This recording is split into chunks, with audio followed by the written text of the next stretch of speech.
Seth Rollins और Bronson read की दुश्मनी अभी खत्म हुई नहीं है, क्योंकि ब्रॉन्सन रीड ने आकर मैच में दखलंदाजी कर दी सेथ रॉलिंस के। और साथ ही साथ आज सैमी ज़ेन हमको मंडे नाइट रॉ पर दिखे और मंडे नाइट रॉ पे बताया क्राउन ज्वेल में जो कुछ हुआ भाई वो एक गलती की वजह से ही हुआ था।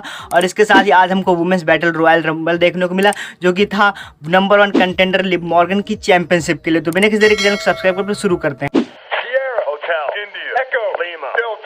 New chat wrestling. यार सबसे पहले मंडे नाइट रॉ की शुरुआत हम लोग कर लेते हैं। कैसे शुरुआत करते हैं शुरू से, या पहले बात कर लेंगे हम लोग शो की शुरुआत की आज लिव मॉर्गन आई और कहा welcome to Monday night Morgan. और ऐसा कुछ करने के बाद भाई वहाँ पर अपनी बड़ाई करने लगी। उन्होंने बताया मैंने रिया रिप्ली को कैसे भगाया है यहाँ से, और इसके साथ ही नाया जैक्स को भी हरा करके वो चैंपियनशिप जीत ली है। और इसके साथ फिर आती वहाँ पर बियांका बेलर कहती है मैं तुझको देना चाहती हूँ भाई एक चैंपियनशिप मैच, जो कि टैग टीम चैंपियनशिप तुमको और रकेल रॉड्रिगेज को। तो ऐसे में कहते हैं लिव मॉर्गन मुझको कोई मैच वैच नहीं चाहिए, तुम हमारे बीच में दखल अंदाजी कर रही हो यहाँ पर आकर के। और इसके साथ ही वो कहती हैं भाई देखो तुमको अगर मैच देना ही है तो तुम अपने पास ही रखो, हमको कोई मैच वैच नहीं चाहिए। और जैसे कि तुम लोग अभी तक तुम्हारे पास जो टैग टीम चैंपियनशिप है इसी वजह से तुम दोनों साथ हो, जेट कारगिल और बियांका बेलर। अब जिस दिन ये चैंपियनशिप नहीं रहेगी उस दिन देखना होगा तुम लोग भाई एक साथ नहीं दिखोगी। और बियांका तुम धोखा दे सकती हो जेट कारगिल को। ऐसा कुछ कहने के बाद बियांका बेलर को भी आता है भाई गुस्सा, वो मार देती हैं सीधा लिव मॉर्गन के चेहरे पे। और इसके साथ ही वहाँ पर आ जाते हैं एडम पियर्स आते हैं, कहते हैं भाई देखो अब तुम लोग ये लड़ाई बंद करो, मैं करने वाला हूँ यहाँ पर बैटल रॉयल नंबर 1 कंटेंडर तुम्हारे नए चैंपियन, जो चैंपियनशिप तुमने जीती है अभी तक अपने पास रखी है। अब नंबर 1 कंटेंडर मैच होगा लिव मॉर्गन के वर्ल्ड हैवीवेट चैंपियनशिप के लिए, जो कि लिव मॉर्गन के पास है। और इसके साथ ही ऐसा कुछ कहने के बाद बियांका बेलर भी कहती हैं चलो ठीक है यार हो जाए। फिर यहाँ पर बैटल रॉयल रंबल की पूरी तैयारी कर ली जाती है।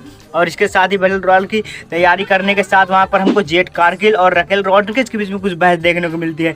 और इसके साथ ही शुरू हो जाता है फिर बैटल रॉयल को शुरू होते ही भाई हमको देखने को मिल जाता है कि कैसे क्या होना चाहिए, पूरी तरह से बातें तय हो जाती है। जो जीतता भाई मैच वो बन जाता है लिव मॉर्गन का अपोनेंट, जो कि होने वाला था भाई अपकमिंग इवेंट में। तो ऐसे में बात कर लेते हैं हम लोग लिव मॉर्गन के साथ वहाँ पर कौन कौन रेसलर थे जो पार्टिसिपेट कर रहे थे। लिव मॉर्गन तो चैंपियन थी, वो नहीं कर रही थी, तो उसके साथ इयो स्काई यहाँ पर भाई बहुत अच्छी डोमिनेट कर रही थी, बियांका, जेट कारगिल और बहुत सारे रेसलर थे।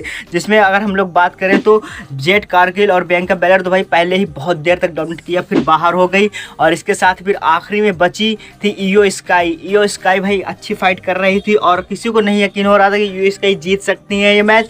और इसके साथ ही ये मैच अगर जीत जाती तो उनको मौका मिलता लिव मॉर्गन की चैंपियनशिप के लिए। तो भाई दो सुपरस्टार जब रिंग में बसते हैं तो बहुत ही ज़्यादा डिफिकल्ट हो जाता है वहाँ पर मामला। और इसके साथ ही इयो स्काई जो होती हैं वहाँ पर एलिमिनेट कर देते हैं अपने अपोनेंट को। एलिमिनेट करने के साथ ही वो जीत जाती हैं ये मैच और बन जाती हैं नंबर 1 कंटेंडर लिव मॉर्गन की उस चैंपियनशिप और टाइटल के लिए। अब वो हो चुका है फाइनल, लिव मॉर्गन और इयो स्काई होने वाला है बहुत ही जल्द। और इसके साथ ही हम लोग बढ़ते हैं भाई अब अगले सेगमेंट की तरफ। इसके साथ ही अगर हम लोग बाहर रखते हैं इयो स्काई तो जीत चुकी हैं भाई, अब उनका मैच तय हो चुका है लिव मॉर्गन से। अब इसके साथ ही अगर हम लोग बात कर लें नेक्स्ट हमको सेगमेंट देखने को मिला सैमी ज़ेन का। सैमी ज़ेन एंट्री करते हैं मंडे नाइट रॉ पर, आते हैं रिंग में और उनके साथ ही रिंग में आते ही कहते हैं भाई देखो मैं बुलाना चाहता हूँ यहाँ पर जे उसो को, यानी कि मेन इवेंट जे उसो को। भाई कहते हैं आ जाओ बाहर, तो जे उसो भी बाहर आते हैं।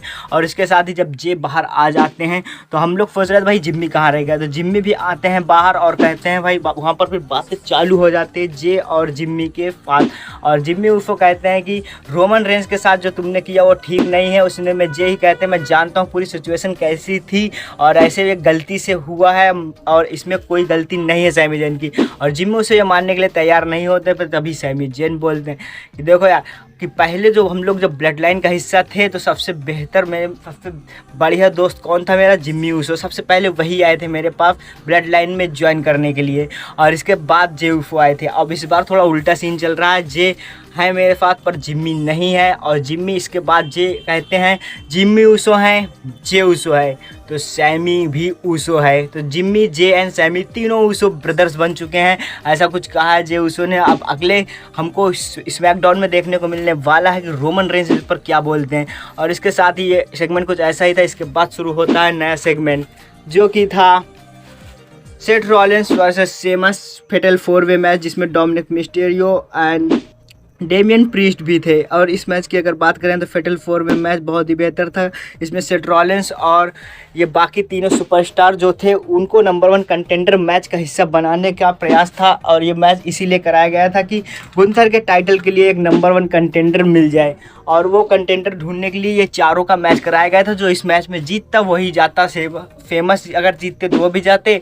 और वहीं पर आ चुके थे ब्रॉन्सन रीड ने अटैक कर दिया सबके ऊपर। पहले डेमियन प्रीस्ट के ऊपर अटैक किया, फिर सेमस की बारी थी, और उसके बाद सेथ रॉलिंस के ऊपर सीधा एक सुनामी देने के बाद सेथ रॉलिंस तो वहाँ से उठ नहीं पाए, और साथ ही साथ इस मैच में पूरी तरह से भाई बाहर हो चुके थे सेथ रॉलिंस फेटल 4 में मैच से। और इसके बाद हम लोग बात करें तो इस मैच का क्या हुआ, तो ब्रॉन्सन रीड के आ जाने से इस मैच में तीनों सुपरस्टारों को बहुत ही ज़्यादा नुकसान झेलना पड़ा, और इसके साथ ही ब्रॉन्सन रीड ने सेथ रॉलिंस की हालत, सेथ रॉलिंस तो उतने के लायक भी नहीं था, और डेमियन प्रीस्ट और बचे थे भाई डोमिनिक मिस्टीरियो रिंग में, और ये दोनों अब चाहते थे कि कौन किसको हराएगा। और ये पुराने दुश्मन जजमेंट डे के आमने सामने थे और एक दूसरे को हराना चाहते थे। डेमियन प्रीस्ट और सेमस को पहले करना चाहते डोमिनिक मिस्टीरियो पिन पर, वहीं पर आ जाते हैं डेमियन प्रीस्ट, वो हटा देते हैं उनको और नहीं पिन करने देते। और उसके बाद ही होता है कुछ ऐसा कि डोमिनिक मिस्टीरियो भाई ये मैच को एक अपने फिनिशर से लगा करके, फिनिशर को लगा करके जो कि होता है 619, उसको लगा करके जीत जाते हैं पूरी तरह से ये मैच, और इसको साथ बन जाते हैं गुंथर के नए अपोनेंट। और ये कुछ ऐसा ही आज का था मंडे नाइट रॉ। वीडियो पसंद आई तो लाइक कर देना, चैनल को कर देना सब्सक्राइब। मिलेंगे नेक्स्ट वीडियो में।